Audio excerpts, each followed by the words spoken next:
খেলার মাঠে bat ball বাদেও কিছু সৌন্দর্য থাকে। এরকম সৌন্দর্য গতকাল ইডেন গার্ডেনে হয়েছে। সৌন্দর্যপূর্ণ বিষয় ঘটেছে জিম্বাবুয়ে এবং ওয়েস্ট ইন্ডিজের মাঝে। প্রথমে এই ছবিটা দেখুন, দেখে কি মনে হচ্ছে? বিষয়টা সুন্দর না? অবশ্যই সুন্দর হওয়ার কথা। জিম্বাবুয়ের সিকান্দার রাজা এবং ওয়েস্ট ইন্ডিজের আকিল হোসেন রোজা রেখে ক্রিকেট মাঠে নেমেছিলেন গতকাল। তবে তাদের সুন্দর বিষয়, তারা ক্রিকেট মাঠে বসেই কিন্তু ইফতারটা সেরে নিলেন।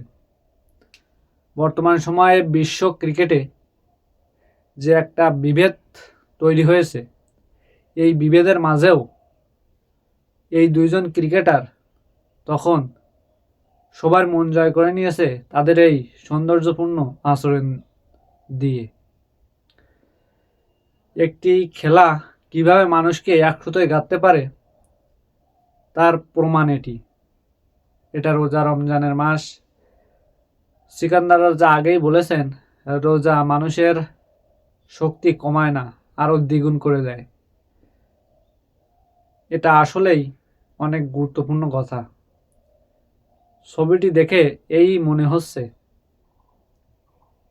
তো এই বিষয়টা আপনার কেমন লাগে, যে একজন প্লেয়ার রোজা রেখে ক্রিকেট খেলছে, একটা বিশ্ব টুর্নামেন্ট খেলছে এবং অন্য একটা বিপরীত দলের সঙ্গে, তাদের প্লেয়ারের সঙ্গে বসে রোজার ইফতারটা সেরে নিচ্ছে। এই বিষয়টা আপনার কেমন লাগে?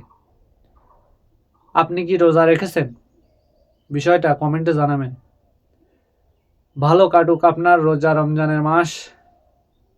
যদি রোজা রেখে থাকেন তো অবশ্যই ভিডিওতে একটা লাইক, কমেন্ট, শেয়ার এবং সাবস্ক্রাইব করে যাবেন। ধন্যবাদ।